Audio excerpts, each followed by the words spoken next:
ka ba ako? Dilim eh. Ba't yung pasta ko? Lasang rubber? Ha? Tagar, sir. Tigas. Hindi naman. Masarap kaya? Oo nga. Parang napiba tayo ng order, Mike, ha? Tsaka lang.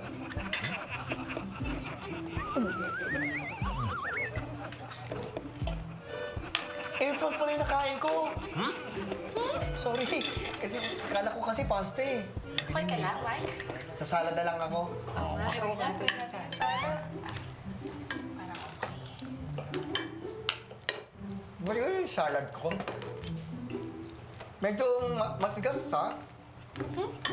Dry siya, dry. Yung akin okay naman, Mike. Sa'yo ba, Beb? Masarap naman. Sarap naman, di ba? Sarap po with chicken. Sir, Pagod mo, pero... sir, excuse me. Ito po yung salad nyo. Flower decor po namin yung kinakain nyo.